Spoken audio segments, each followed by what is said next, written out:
This is the cover of an upcoming book, Armies of the British Commonwealth in the Second World War. And today I'm talking about the Commonwealth in Conflict 47.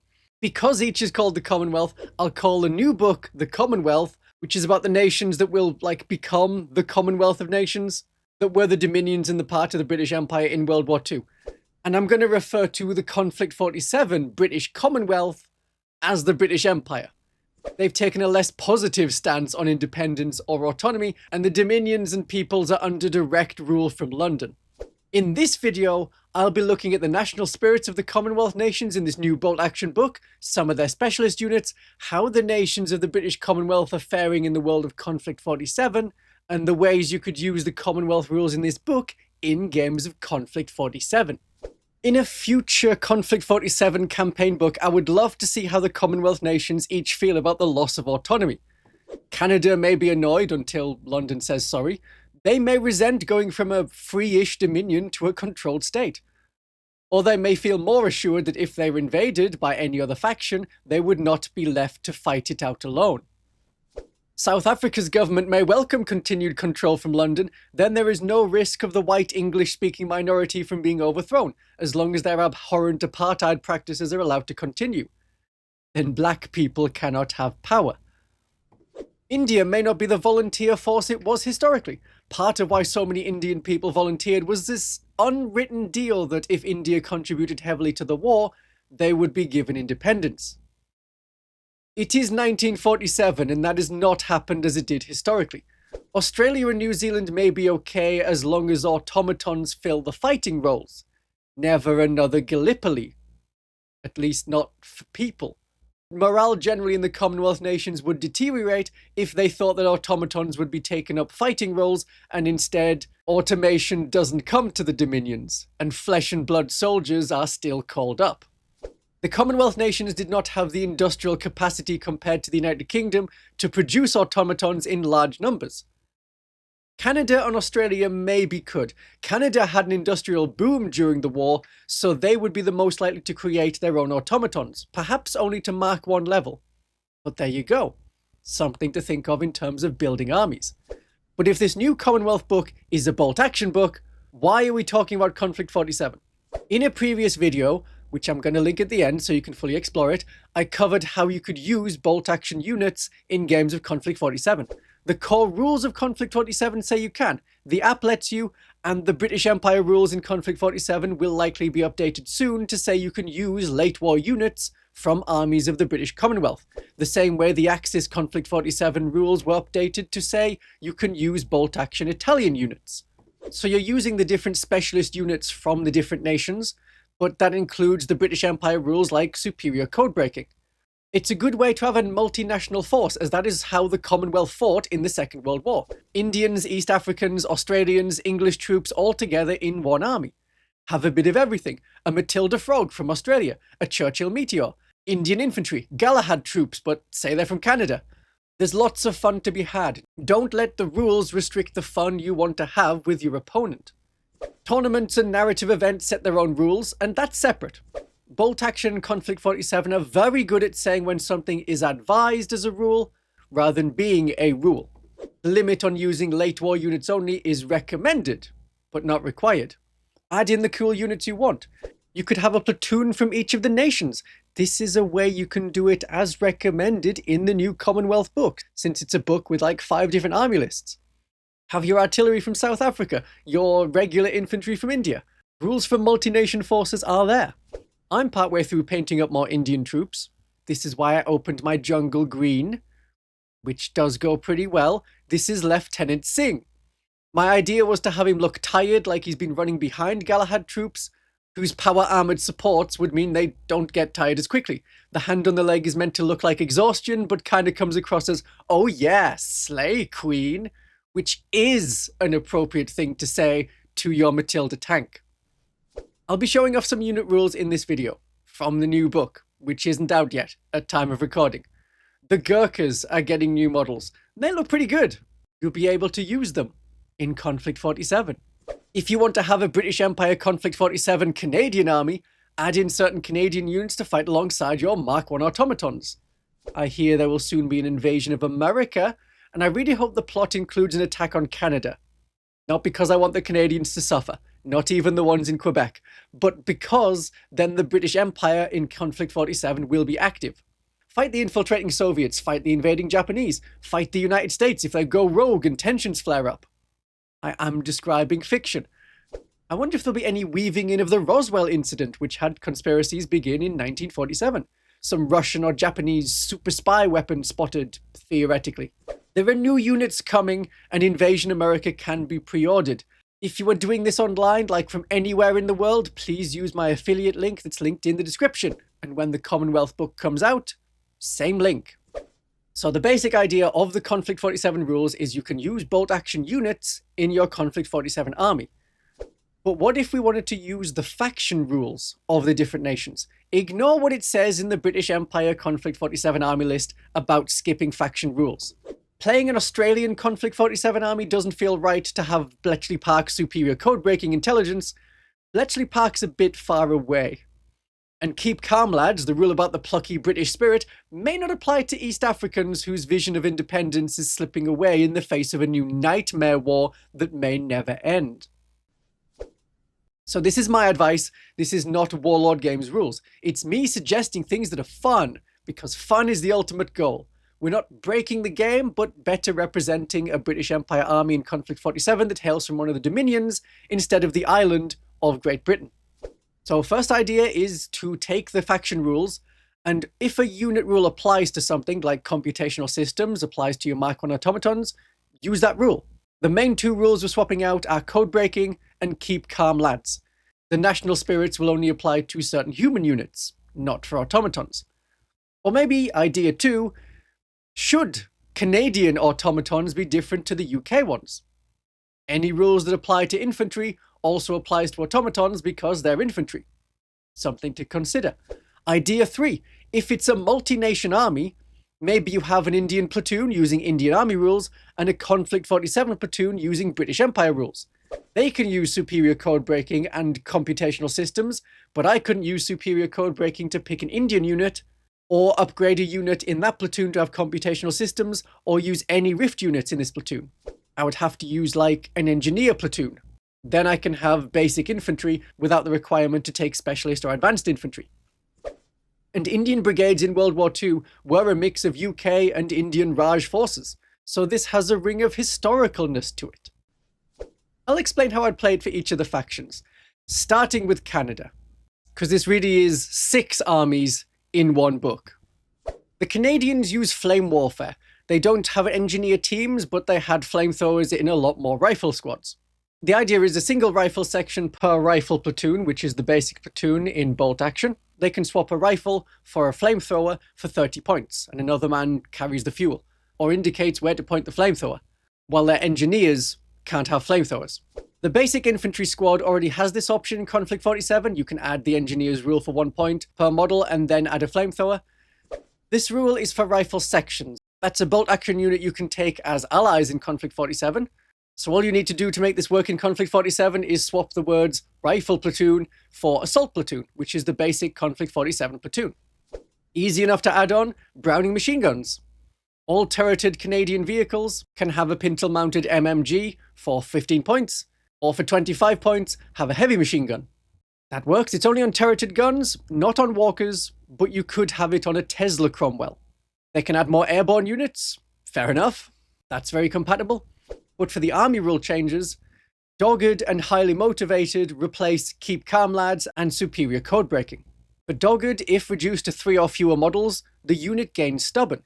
If already stubborn, it gains fanatics. That's useful on already small units like the minimum squad of 4 Galahad troops. That can also be stubborn, so they would be fanatics when at 2 or 3 models. That stops them running away if jumped on by enemies that roll well in combat while you don't. It's only 1 point per model to make a Galahad man stubborn. And with highly motivated, it's -1 to order tests if you're within 12 inches of the enemy. It's not useful for reaction fire if zombies charge, as that is a morale test, not an order test. Those are different tests, even though they use the same characteristic. But it lets you get close and be even more sure that even with pins, you're gonna shoot the enemy. These 2 rules, of course, won't apply to any of the automatons who are fearless. So it's a good way to represent the human side of a Conflict 47 army. They want to get close, they have the morale to do so, they're not too bothered about casualties. It may not be the best idea to get close against all the monsters of Conflict 47, but it can be very effective against the Soviet infantry hordes especially, and the United States, if their Fireflies stay still for long enough. For engagement at range, a good unit is the Sherman Skink. It's a Canadian anti-air variant that historically never shot down a plane, but was used to attack enemy ground targets. It has 4 cannons giving 8 shots at Pen 2, which is what you need to cut through the high defense value of Conflict 47 units. If the Canadians want to be close, the East African Commonwealth Army wants to be even closer. This represents people from across East Africa, Sudan, Uganda, Nigeria, a lot of countries. In Conflict 47, they will be fighting the Japanese into China and probably the Soviets in the Middle East. They have pangas. It's machetes for all your East African infantry and artillery, except for HQ units. They are all tough fighters, so you roll 1 extra dice per man in combat. You could say this shouldn't apply to the robots. No robots with machetes except for thematic display purposes. Maybe they don't wield them as effectively as people. Or perhaps super stabby robots is what you want. The local area control rule means that you can outflank much more effectively and in turn 3 could arrive from the enemy table edge. That gives you units that are very effective at cutting down artillery teams and claiming objectives the enemy has moved past and thought would stay under their control.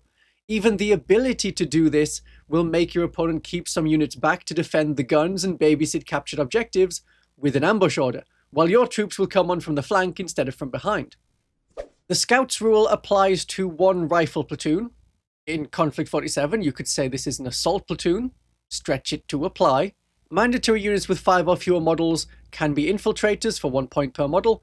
Other infantry units in the platoon with 5 or fewer models can be infiltrators for 2 points per model.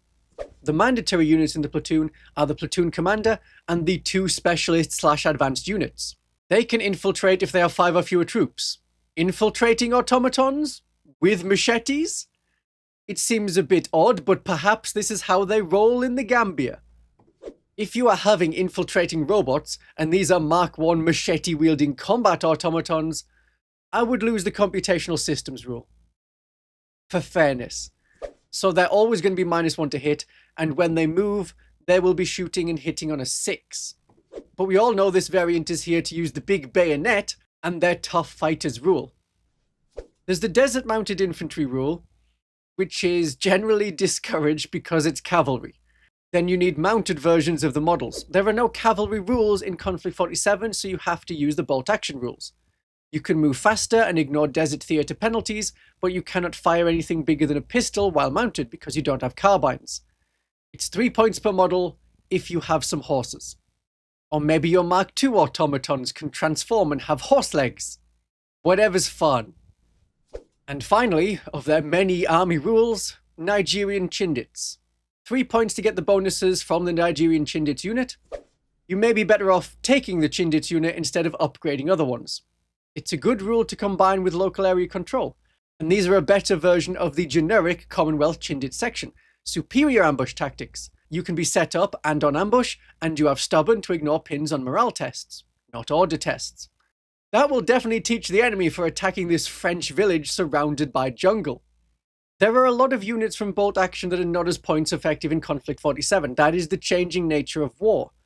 Of the unique units available to the East Africa Command, I would take the Nigerian Chindit section if you're using their army rules, but a Bren gun section that has 2 light machine guns for 80 points at regular, or we can have 4 light machine guns for 120 points at regular with a Galahad squad, and their defense value is 5. The light machine gun section is cheaper, but not as points effective. India represents lots of modern nations. Sri Lanka, Myanmar, India, Pakistan, Bangladesh, Nepal, all grouped under India. Instead of the Conflict 47 keep calm lads rule for morale, have superior endurance. If an infantry unit fails a morale check, re-roll it and apply the second result. Great, good stuff. With shared knowledge, all of your inexperienced infantry units have the green special rule and can re-roll the green test. When you are green and you take your first casualty, you roll to see what happens. They may take even more pins. On a 2 to 5, nothing changes. On a 6, your leadership is changed to the regular leadership, leadership 9. But with a reroll, now you have the opportunity to reroll a 2 into a 1. You know it's gonna happen.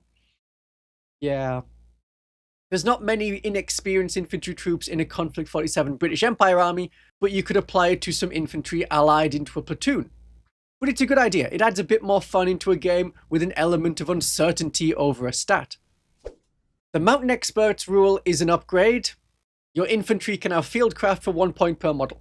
That lets you treat rough ground as open ground, so you can move faster through areas of forest or steep hills marked as rough ground, and if you're assaulting an enemy in the rough ground, you fight simultaneously rather than the receiver of the charge rolling first. If you play with lots of woods and hills, this is useful on a couple of units that want to move fast and maybe charge. If you play at a French village atop a mountain, engineers will be a better ability for the urban environment. But rather than having mountain experts, I think you're better off upgrading some of your units with Ayo Gurkhali. Some of the units in the force selector can be upgraded to Gurkhas, as long as they're at least regular or veteran, so you won't be combining this with shared knowledge. It's 4 points per model, you get tough fighters, which also makes your submachine guns cheaper, you get fieldcraft, which you would get from the mountain experts, and you get fearsome reputation. Enemy units may not use reaction fire against Gurkha units, and do not benefit from defensive positions. That will be great whether it's in forests, or you're attacking a house in a French village. The only unique Indian unit is an Indian armoured car. They have no super special units, so the main way to get the specialist units like the Gurkhas is to upgrade existing units, like upgrade a Chindit section to Gurkhas, or upgrade a rifle section to Gurkhas. If the enemy has some rather elite advanced infantry, this will let you charge them without getting shot and gunned down by like the many machine guns or the sonic powers they have or the crush rifles, and you get your tough fighters bonus, and you're going to be able to stab them pretty well, whether they're in a defensive position or not. So there's two sides to India. Super elite, also a lot of inexperienced troops, and you get benefits for your inexperienced troops like rerolling morale, like rerolling the green test. You might want to focus on one side or the other, or you may want to do both. I might have one squad of Gurkhas and then a lot of inexperienced infantry to hold the objectives, while the main part of my Conflict 47 force continues to fight. South Africa didn't field many troops in the Second World War. They had a personnel shortage from at least 1943, and many people were unwilling to serve outside of Africa. In Conflict 47, if they could be supplemented by automatons, this is one of the nations that would definitely like automatons. The South Africans specialize not in infantry, but in a lot of support. With the close-in air support rule, when you roll on the airstrike table, which is page 97 of the Conflict 47 core rules, you can re-roll a dice. Okay, if you want some air support, that's not bad. Sometimes air support is what you need to take out heavier infantry that you get in Conflict 47. And for more support, on page 95 of the Conflict 47 core rules, when you use the artillery barrage chart or the smoke barrage table, you can re-roll the dice. The smoke barrage table, I think, is only in Bolt Action, so you'd have to use the Bolt Action core book to find that. But being able to re-roll artillery barrage means you get to re-roll potential miscalculations. You're not throwing waves of infantry at the enemy to pin them down. It's a lot of support. It's your aircraft. It's your artillery that's off-map. You can improve some of your vehicles. Sherman tanks can have a pintle-mounted medium machine gun for 15 points, or a heavy machine gun for 25 points, which is the one I recommend because you need that +1 pen to get through the very high defense value of a lot of units that appear in Conflict 47. Heavy machine guns are one way of getting through the Stalin Troopers defense value 7. And on your recce carriers, you can replace the light machine gun with a heavy machine gun for 20 points. And their final rule is turn the flank. Your motorized transport vehicles get better. South African vehicles get a +1 modifier to the order test when entering from reserve, instead of the normal -1 penalty. This is a more mechanized and heavily supported army. You could take this and think, okay, I'm going to have lots of air support and artillery barrage, have some mounted units come on from the side with a tank.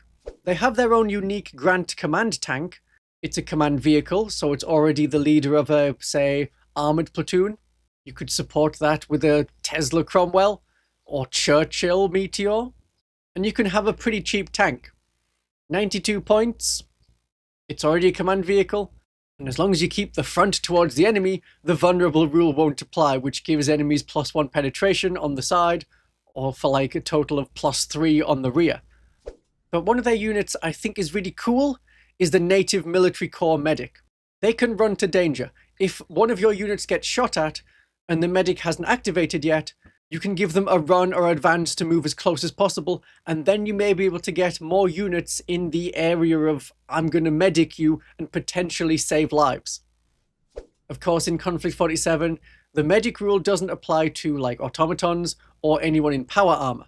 It also doesn't apply if there's a pen of at least 1. Now this doesn't seem to apply to the Totenrot medic, who doesn't have the medic rule, they have their own specialist medic rule. They can put a zombie back together from scraps of flesh. This Native Military Corps medic may be more of a bolt action unit, but I think they're pretty cool. 25 points also gives you another order dice. While the South Africans don't have any morale-based rule, I would still swap out Keep Calm Lads for their army rule, as well as superior code breaking. The Australian army does have something morale-based. Never give up. It's a good swap for Keep Calm Lads. It means your human infantry will fight on against the inhuman monsters of the enemy in close combat. When assaulted in close quarters, Australian infantry and artillery units count as having the Fanatics rule until the conclusion of the fighting, or until, reduced to a single model. So if they engage in combat and they lose the fight, they do not surrender.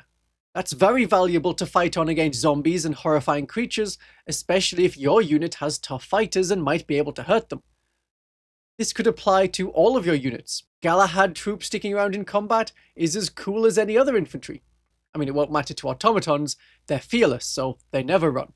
With aggressive patrolling, the Australian army can deploy any of their infiltrators first, and 1 infantry section per rifle platoon may be upgraded with the infiltrator special rule for 1 point per model. If you switch rifle platoon for assault platoon, it's still referring to infantry sections, but they are units you could take from Bolt Action and include in your assault platoon, as regular infantry. Some infiltrators can be very useful to claim objectives early. The other way that the British Empire in Conflict 47 deals with infiltrators is to have the dogs. Enemies cannot infiltrate within 18 inches of your army if you have any dogs. The last Australian army rule is ambush drills.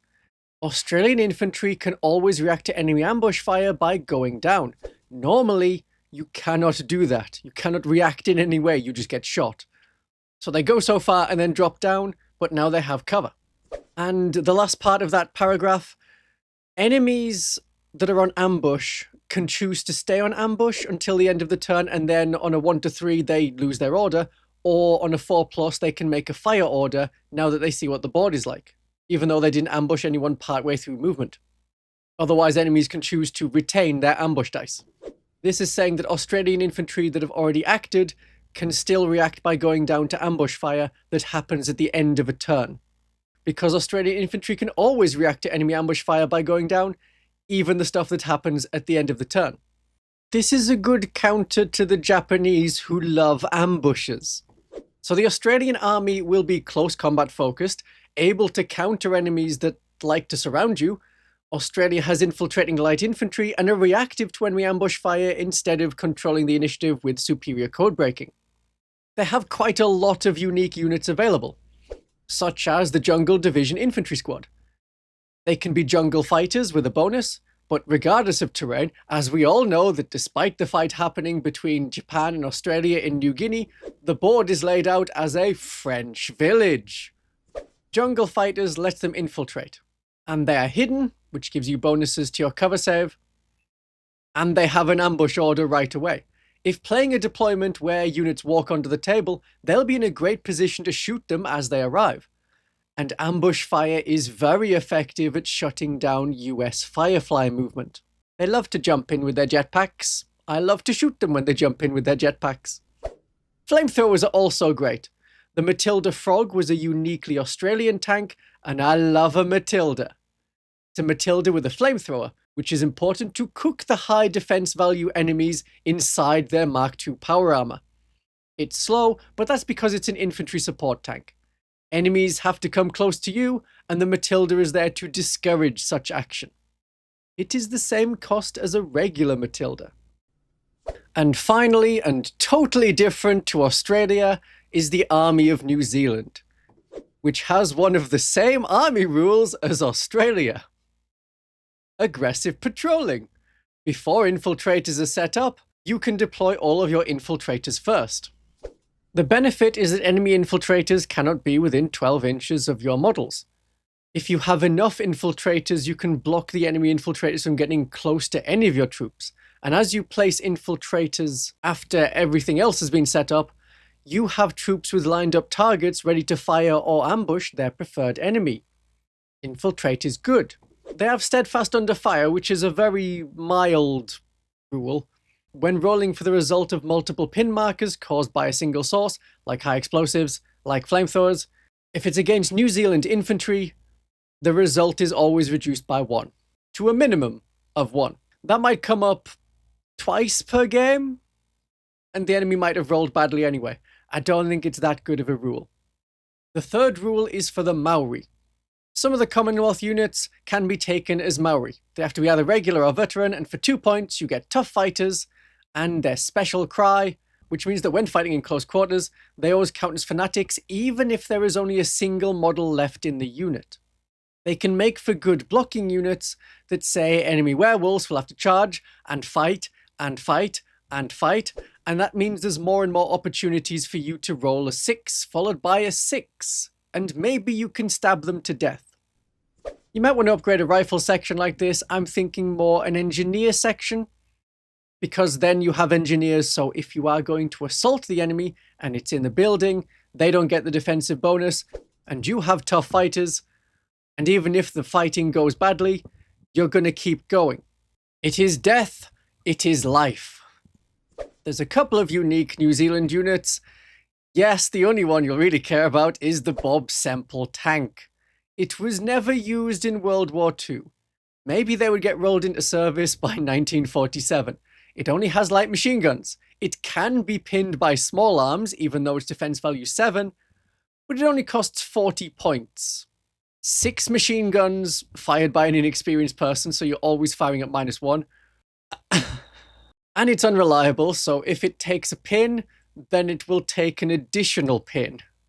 And you're inexperienced, so good luck trying to pass an order after that. But sure, let's have one. We've got to have one. Maybe you'll get to activate it before the enemy and shoot at least 1 time. Yeah, that could happen. Wonderful. A further idea of a way to play the Commonwealth Army is like a Bolt Action Army. Use the Bolt Action rules, including rifle platoons instead of assault platoons, and add in a couple of Conflict 47 units like in an Armoured Walker platoon that can also include advanced and specialist infantry. In that platoon, if you wanted to include automatons, then you use the computational systems as it is on their unit card. How you want to play Conflict 47 is up to you and your opponent, whatever is fun. And the next video shows not only how to have Bolt Action units in Conflict 47, but how to play a Bolt Action army against a Conflict 47 army in a one-off game or in a campaign. My darlings and viewers, glory to the Commonwealth!